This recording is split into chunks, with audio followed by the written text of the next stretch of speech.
Hi friends, তো দেখো ready হয়ে গেছি। আর আজকে এখন যাব হচ্ছে আমাদের পাশের বাড়ি মাসির বাপের বাড়িতে হচ্ছে মানে মহাপ্রভুর ভোগ কীর্তন আছে, ওখানেই যাব।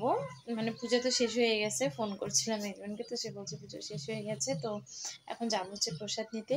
আর আমি রেডি হয়ে গেছি, রেডি হয়ে হচ্ছে ওয়েট করছি ভাইয়ের জন্য। ভাই স্কুলে গেছে, যেহেতু স্কুল থেকে আসবে, স্নান টান করবে, তারপরে আমরা একসাথে যাবো। বেশি দূরে না, সামনেই, এখানে বর্মনপাড়াতেই। তো আর মধ্যে হচ্ছে প্রতিবারই যাই আমি ওখানে, তো এবছরও যাব। আর তাড়াতাড়ি গিয়ে আসতে হবে, মানে প্রতিবার আর কি লেট হয়ে যায়, আমার যাইতে যেতে রাত হয়ে যায়। তো এবার হচ্ছে আর রাত করব না, তাড়াতাড়ি যাবো, তাড়াতাড়ি আসবো, কারণ হচ্ছে আমাকে 4টা থেকে টিউশন পড়াতে হবে, বাচ্চারা টিউশনে পড়তে আসবে ওই জন্য। সো ফ্রেন্ড, চলো ব্লগটা দেখতে থাকো। আমাদের প্রসাদ খাওয়া শেষ, আমরা এখন যাচ্ছি হচ্ছে বাড়ি। এই যেখানে ভোগের প্রসাদ নিয়ে নিছি,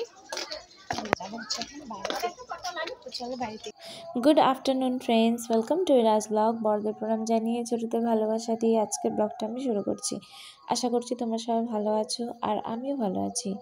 সো ফ্রেন্ড, দেখো মাসির বাড়িতে গেছিলাম, বললামই তো পুজো হয়েছিল, তো প্রসাদ খেতে গেছিলাম, প্রসাদ খেয়ে চলে আসছি। এসে দেখছি হচ্ছে আমাদের গাড়িটা হচ্ছে ঘরে আনছে, কারণ গাড়িটার একটু ব্রেক ঠিক করবে। তো আমার কাকু বাড়িতে আসে, যেহেতু কাকুর আজকে ছুটি, তো কাকু বললো নিয়ে আসতে, কাকু ঠিক করে দিবে। তো ভাই গাড়িও সাথে আনছে, তার সাথে হচ্ছে 2-3টা কুশিয়ারও আর কি ছুলে টুলে নিয়ে আসছে, কি ঘরে আমরা জুস খাবো বলে।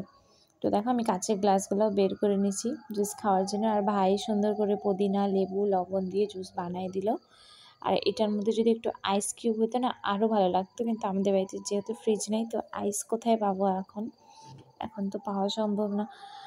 ওই জন্য আর কি অমনি নর্মালি খাচ্ছি, আর খুব টেস্ট লেগেছে। আর সবসময় তো বাবার দোকান যাওয়া হয় না জুস খাওয়ার জন্য, আর ধরো যদি নিয়ে আসে খাই না, বোতলে ঢুকানোর পর না আর কি জুসটা কেমন একটা হয়ে যায়, তাই আর কি ভালো লাগে না। মানে ফ্রেশ বানায় খাওয়ার টেস্টই আলাদা হয়।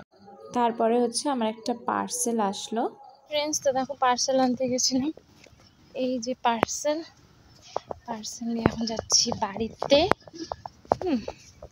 তো বাড়িতে গিয়ে আনবক্সিং করব, তোমার সাথে কি আসছে শেয়ার করবো।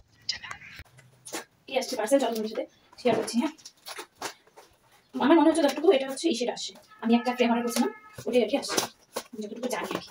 ঠিক আছে, চলো আনবক্সিং করি। ভালো করে খুলতে পারি।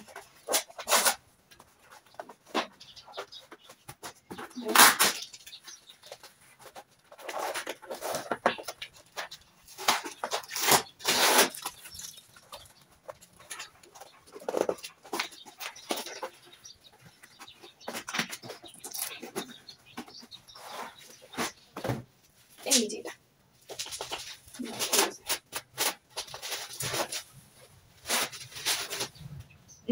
7 হর্সের যে ফটোগুলো থাকে, ভালো আসছে বলো।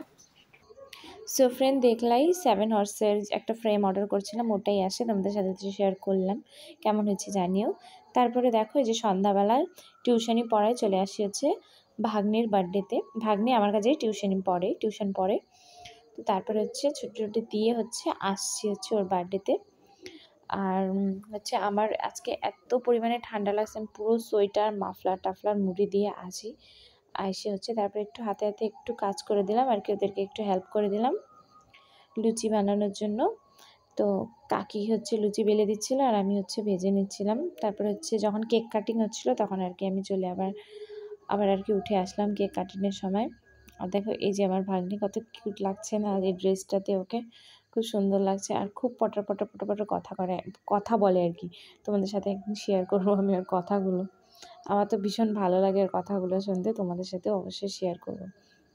তারপরে দেখো যে লুচি ভেজে নিচ্ছি। আর আমি না কোনো দিন আর কি উনানে রান্না করি নাই, ফার্স্ট টাইম উনানে রান্না করছি। তা উনানটা যেহেতু জ্বলানো ছিল, তাই আর কি সুবিধা হয়েছে। আর বাড়িতে তো কোনো দিনও করিয়ে নেই, লুচি ভাজছি, কিন্তু আর কি উনানে করি না।